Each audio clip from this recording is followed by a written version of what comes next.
Matthew, the 28th chapter, verses 1 through verse number 7. Y'all preach and y'all pray and push a preacher. We won't be that long. Y'all pray with me. I've gotten a call that I'm supposed to be with my baby brother this evening. Amen. Down at West Angeles. I'm supposed to give them a little nugget. Amen. So y'all pray with me. Amen. That God give me some strength for this one and for that one to come. All of the guests, all of those that are just hanging out with us on today.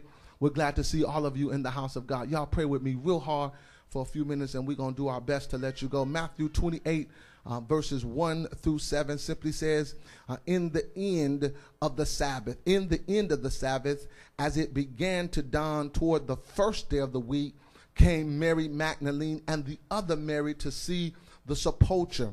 And behold, there was a great earthquake. For the angel of the Lord descended from heaven and came and rolled back the stone from the door and sat up on it.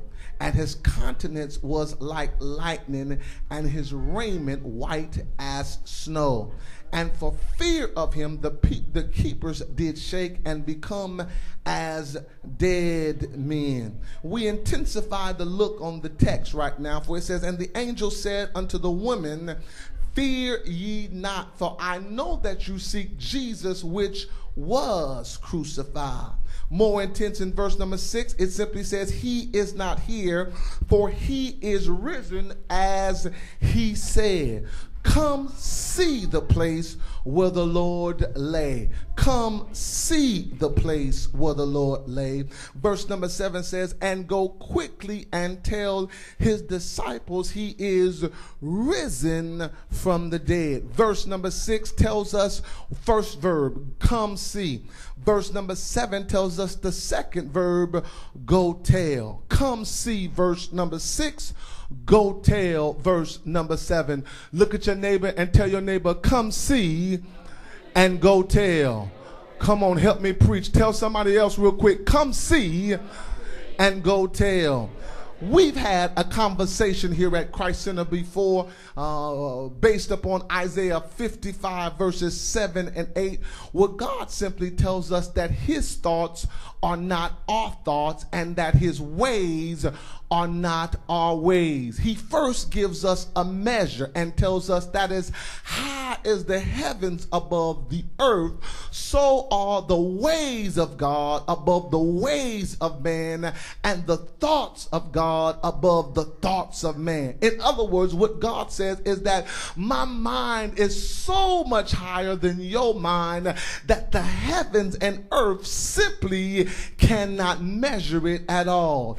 He did not only gives us a measure, but then he gives us a method. For when God talks about himself in Isaiah chapter 55, he says, my thoughts and my ways, my thoughts and my ways. But when he talks about us, he talks about our ways and our thoughts. One more time, he talks about himself and says that my thoughts are not your thoughts and my ways are not your ways. But when he talks about us, this is old school, we've gone through here before, he says that our ways are not like his and our thoughts, which simply tells us that God says that I think first and then I act. Oh my God. God says that the very first thing that I do is I sit down and I take counsel throughout my own mind, throughout my own will, throughout my own word, and then I move out in my ways. When he talks about us, he reverses it, because all of us understand that there are some times in our lives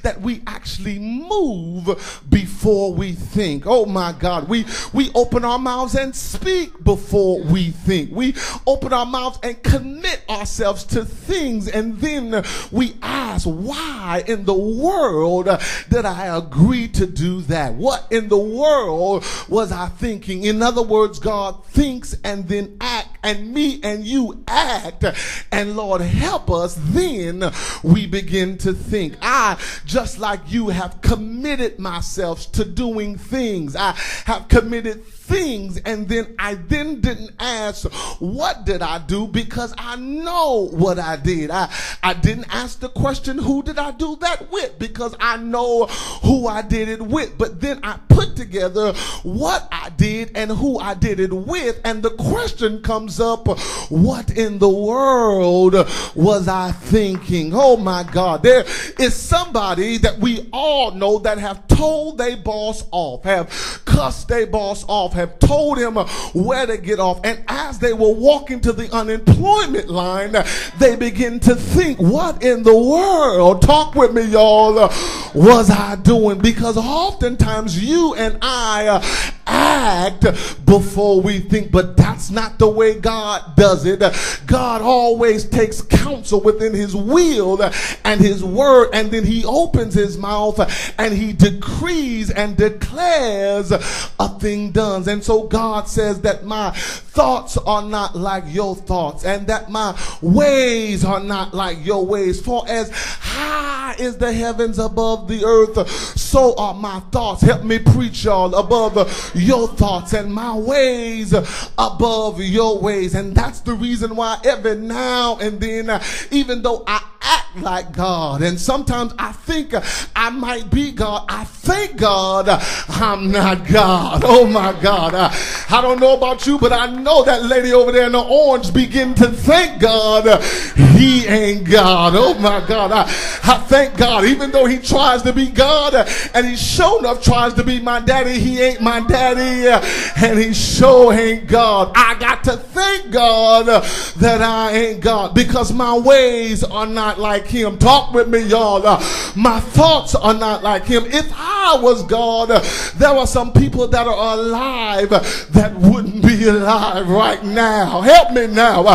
If I was God, there were some people that have money that wouldn't have money. There are some people that don't have money like me that would have a whole lot of money if I was God.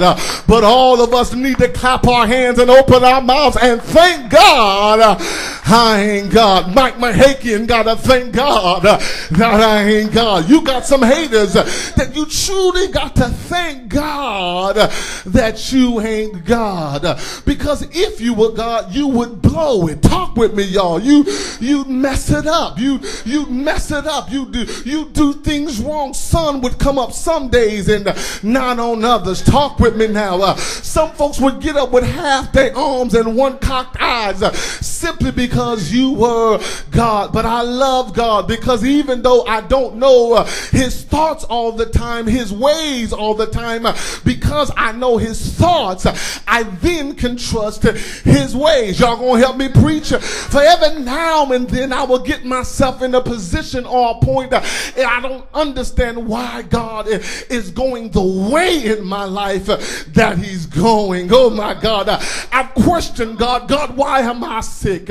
God, why am I suffering? God, why am I going through? But I remember that even though I don't understand his ways, I know his thoughts. What are his thoughts? His thoughts are in Jeremiah 29. For he says, I know the thoughts, help me preach now, that I think concern you, saith the Lord. Thoughts of good and not of evil. Thoughts of peace and not of war, and to give you an expected end. Is there anybody here that can thank God that God is God and not Philip White? And so there are sometimes I struggle with the fact of how and what God is doing, the things that he's doing, the way that he's doing it. Am I the only one here that sometimes don't understand God? Why do you do things the way that you do them? Talk with me a little bit and we all going home. One of the things, if I be honest, as a preacher and pastor, that I used to struggle with was God post-resurrection. I didn't understand why God did what he did the way that he did after the resurrection. I don't understand that when you get up after being crucified on the third day, that God does the things that he did.